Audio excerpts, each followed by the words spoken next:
कर्पूरगौरं करुणावतारं संसारसारम्। ओम शिवा, जय माता दी। पुनः स्वागत है आप सभी का। चलिए हमारा तुम विषय ले लेते हैं। प्यारे प्यारे मकर राशि के जो जातक हैं, अप्रैल का महीना उनके लिए कैसा जाने वाला है, इस पर चर्चा कर लेते हैं। सबसे पहले तो बड़ा रिलीफ मिल गया मकर राशि के जातकों को। शनि बाबा गए, 7.5 जो है उसके प्रभाव से जो है आप मुक्त हुए। अब जो ये अप्रैल महीना है, यह आपका गोल्डन टाइम हो गया है शुरू। और ख़ास तौर से फरवरी मार्च से जो कुछ परेशानियां आ रही थी, पहले समझते हैं वो क्यों आ रही थी और भविष्य में हमारे को क्या ध्यान रखना है और अगले 2.5 वर्ष तक हमारी क्या गणना रहेगी, इसका मूल भी हम अप्रैल में ही बात कर लेते हैं।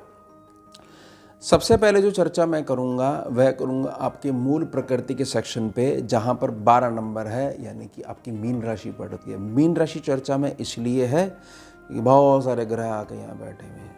अब चर्चाओं के हिसाब से बाकी तो बहुत बड़े बड़े विद्वान हैं, मेरी तो बहुत छोटी बुद्धि है। जहाँ जो है बवाल मचा हुआ है तो सब कुछ खराब होने वाला है, हर जगह जो है अग्नि ही अग्नि है। लेकिन ना मूल समझिए, यहाँ पर जो उथल पुथल मची हुई है वह आपकी निजी प्रकृति में मची हुई है। कहीं बाहर जाने की ज़रूरत नहीं है। आपके घर में ही जो आपके अपने हैं, खास तौर से छोटे भाई बहन हैं, उसके साथ साथ उनकी सेवा में जो आपने अपना एक जीवन का हिस्सा लगाया है, उसमें केवल आपको कंप्लेंट्स सुनाई देने को मिल रही थी, उससे निजात मिलने वाली है। अब बेनिफिट क्यों नहीं मिल पा रहा था, उसको समझिए। खास तौर से इसको समझिए कि मई 2025 से अगर हम पीछे जाते हैं तो 18 महीने का जो ये काल है, ये राहु से प्रभावित है। आपकी मीन राशि जो तीसरे सेक्शन में पड़ती है, जो कि भाग्य भाव के बिल्कुल सामने है। यानी कि कहा जा सकता है कि कुछ मर्जी कर लो, भाग्य ने साथ देना ही नहीं है। ये जो उठा पटक, हर तरफ अग्नि, बहुत तेज़ी से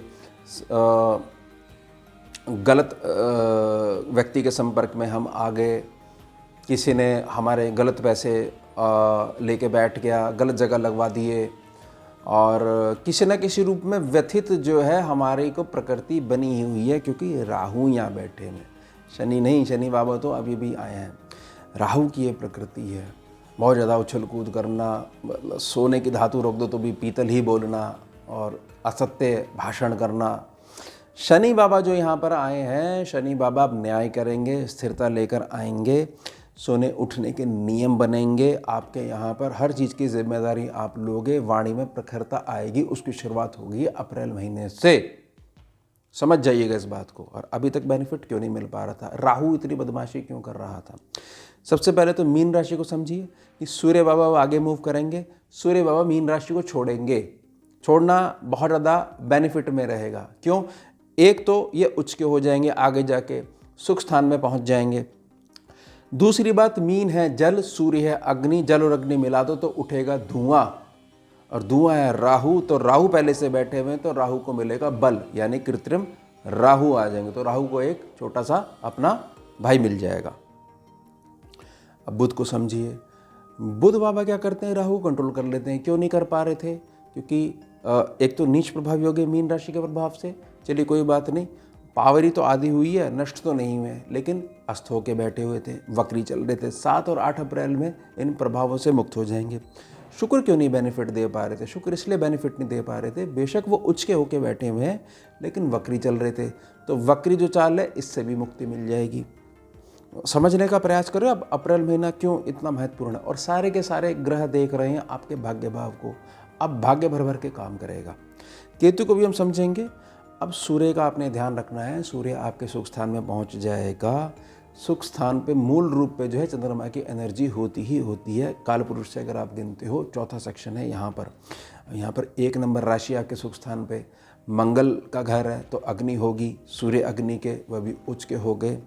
तो ऐसा हो सकता है कि आपके मन में ये बात बैठ जाए कि मेरी वैल्यू मेरे घर वालों ने नहीं करी, या कुछ ऐसी हो जाए कि मेरे को बहुत मैंने मेहनत कर ली, मुझे सुख के नाम पे कुछ नहीं मिला, केवल दुख मिला है। ऐसी भावना उत्पन्न हो सकती है। उससे 1-1.25 महीने तक प्रभावित हो सकते हो। उसके कारण से आपका कर्म क्षेत्र प्रभावित हो सकता है। ये थोड़ा सा ध्यान बना के रखिएगा। ये ग्लिच है ग्रहों की, इसमें नहीं आना। आप इस बात को समझिए कि मंगल आपके छठे सेक्शन में बैठे हुए थे, यह भी आगे मूव करेंगे अप्रैल में, नीच प्रभावी हो जाएंगे। नीच प्रभावी होने का अर्थ यह है कि पावर आदि हो जाएगी, लेकिन मंगल सप्तम भाव पे बैठे हुए हैं, कर्क राशि वहाँ पर है, माता के घर में पहुँच गए हैं, चंद्रमा है माता। इस बात को बहुत अच्छे समझ लीजिएगा कि थोड़ा बहुत इससे बचा नहीं जा सकता है, लेकिन थोड़ा बहुत प्रभाव आएगा। आपके जो मित्र हैं, बंधु हैं, बांधव हैं, जहाँ पर भी पार्टनरशिप है, जहाँ से भी पेमेंट आनी है, लेनी है, जहाँ अटका हुआ पैसा है, वहाँ पर आपने अपने मुख से बिल्कुल नहीं बिगड़वानी है। बिल्कुल शांत होकर चलिएगा, थोड़ा सा समय निकलेगा, सारी चीज़ें ठीक होने लग जाएंगी, क्योंकि अप्रैल महीने में बहुत सारे ग्रह मजबूती को प्राप्त हो रहे हैं और आपको भर भर के आशीर्वाद देंगे। साथ ही साथ ये ध्यान रखिएगा कि आपको अपनी गृहस्थी चलानी है। आपको ये ध्यान रखना है, पति हैं या पत्नी हैं, आप दोनों की ही टीम है। एक भी खिलाड़ी गया तो पूरी टीम हार जाएगी। इस एक बात को ध्यान बना के रखोगे तो आशीर्वाद बना रहेगा। अब आपकी बुद्धि कुछ ऐसे होने वाली है कि इस प्रकार से लोग संपर्क में आएंगे जो आपके धन को बढ़ाने के लिए, आपके कार्य में गुणवत्ता को बढ़ाने के लिए बहुत सारे आइडिया भी आपको देंगे। सलाह के साथ, बुजुर्गों की सलाह के साथ, अनुभवी व्यक्तियों के साथ साझा करते हुए उस स्थान को पकड़िएगा। अब थोड़ी सी मेरी प्रार्थना रहेगी भाग्य सेक्शन को लेके, क्योंकि केतु बाबा वहाँ बैठे हुए। देखिए 9वें सेक्शन का जो केतु होता है ना, 9वें सेक्शन के केतु वाले जातक के घर के ऊपर झंडा उसके इष्ट का लगा होना ही चाहिए, तो केतु बदमाशी नहीं कर पाता है। साथ में 9वें सेक्शन का जो केतु है, ये खराब कब होता है? ये खराब तब होता है जब हमारी दृष्टि में केवल ऐसी आदत हो जाती है कि हमें केवल नेगेटिविटी दिखाई देती है, और वो नेगेटिविटी इतनी हावी हो जाती है कि हम जहाँ बैठते हैं हम केवल दुखों की चर्चा करते हैं, अमुक जातक की, अमुक व्यक्ति की, कि देखो हम तो बेचारे बिल्कुल सीधे हैं, अमुक व्यक्ति ने हमारा जो सब कुछ नष्ट कर दिया, हमारे को कहीं का नहीं छोड़ा। इससे होगा क्या?